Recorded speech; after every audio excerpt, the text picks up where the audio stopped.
안녕하세요, 여러분. 경제학장 박사입니다. 국제경제학의 정석, 김인준 교수님의 국제경제론을 알기 쉽게 풀어드리는 시간이죠. 오늘은 제3장 4절, 바로 환율 제도에 대해 깊이 있게 파헤쳐보겠습니다. 바로 한번 시작해볼까요? 자, 오늘은 이런 순서로 한번 가볼 거예요. 먼저 환율 제도라는 게 국제경제학 전체에서 얼마나 중요한지 그 위치부터 딱 잡아보고요.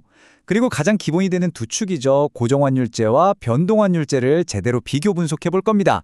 다음으로는 이론이 현실에서는 어떻게 적용되는지 다양한 제도들을 살펴보고 마지막에는 이 모든 지식이 어떻게 세상을 보는 우리의 눈을 바꿔놓는지 이야기 나눠보겠습니다. 첫 번째, 환율 제도의 위치입니다.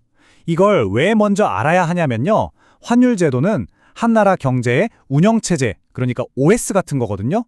우리가 스마트폰 OS를 알아야 앱이 어떻게 돌아가는지 이해할 수 있잖아요. 마찬가지로 바로 이 환율 제도를 알아야 그 나라의 무역, 물가, 더 나아가서 세계 경제와 어떻게 연결되는지 그 첫 단추가 제대로 꿰어지는 셈이죠. 여러분 혹시 이런 궁금증 가져보신 적 없으세요? 왜 어떤 나라 돈은 가치가 거의 그대로인데 어떤 나라 돈은 매일 주식처럼 막 오르내릴까? 오늘 우리가 풀어갈 핵심 지문이 바로 이겁니다. 그 비밀의 열쇠가 바로 환율 제도에 있습니다. 아주 간단하게 정의하면 이렇습니다. 환율 제도라는 건 말 그대로 환율을 어떻게 정할 거냐, 그 게임의 룰을 정하는 거예요. 이 룰을 어떻게 만드느냐에 따라서 한 나라 경제가 정말 크게 달라질 수 있습니다. 자, 그럼 이제 본격적으로 그 게임의 룰, 가장 대표적인 두 가지를 한번 들여다볼게요. 정부가 적극적으로 개입해서 통제하는 시스템과 시장의 힘에 그냥 맡겨두는 시스템, 이 둘이 어떻게 다른지 근본적인 차이를 이해하는 게 아주 중요합니다. 김인준 교수님 교재를 직접 한번 보시죠. 여기 보시면 딱 나와 있죠? 환율 제도는 크게 고정환율 제도하고 변동환율 제도로 나뉜다. 이 두 가지 기본 개념부터 확실하게 잡고 넘어가겠습니다. 먼저 고정환율제. 여기서 제일 중요한 키워드는 바로 통화당국의 개입이에요. 정부나 중앙은행이 직접 외환시장에 선수로 뛰는 거죠. 외화를 막 사들이거나 팔면서 환율을 특정 값에 딱 못 박아두는 겁니다. 목표는 딱 하나, 바로 안정성입니다. 자, 근데 변동환율제는 완전히 180도 다릅니다. 정부는 그냥 심판처럼 밖에서 구경만 하는 거예요. 환율은 시장에서 달러를 사려는 사람과 팔려는 사람의 힘겨루기에 의해서 저절로 결정됩니다.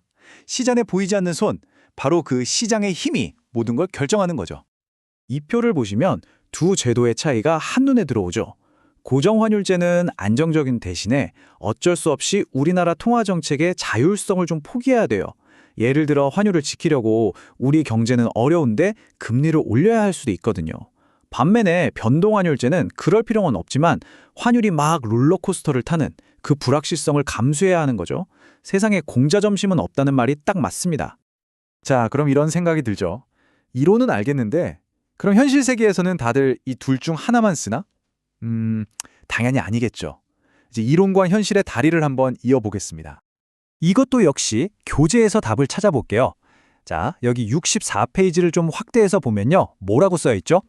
그러나 현실적으로 각국의 환율 제도를 보면 이 두 가지를 절충한 환율 제도를 사용하는 경우가 많다.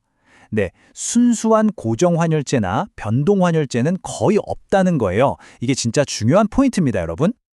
네, 맞습니다. 방금 책에서 본 것처럼 현실은 흑백이 아니에요. 대부분의 나라들은 고정환율제가 주는 안정성도 좋고 변동환율제가 주는 자율성도 좋으니까 이 두 마리 토끼를 다 잡으려고 그 중간 어디쯤에서 절충안을 찾는 거죠. 교재에서는 그 대표적인 중간 지점, 그러니까 하이브리드 제도로 이 세 가지를 이야기하고 있어요. 조정 가능 고정환율제, 관리 변동환율제, 그리고 목표 환율대제. 이름만 들어도 대충 어떤 느낌인지 감이 오시지 않나요? 하나씩 간단하게 짚어볼게요. 첫째, 조정 가능 고정환율제는 평소엔 환율을 딱 고정시켜놔요. 그러다가 경제에 정말 큰 일이 터지면 그때 가서 한번 바꿔주는 거죠. 둘째, 관리 변동 환율제는 지금 우리나라가 쓰는 방식이랑 비슷한데 기본적으로는 시장에 맡겨두지만 환율이 너무 심하게 오르거나 내리면 정부가 살짝 개입해서 속도를 조절해주는 거예요. 마지막으로 목표 환율대제는 환율아, 이 선 안에서만 놀아라 하고 위아래 범위를 정해주는 겁니다. 그 안에서는 자유롭게 움직일 수 있고요. 자, 이제 오늘 이야기의 핵심을 정리하면서 마무리를 해볼 시간입니다. 이 모든 걸 배우고 나서 우리가 뭘 얻어가야 할까요?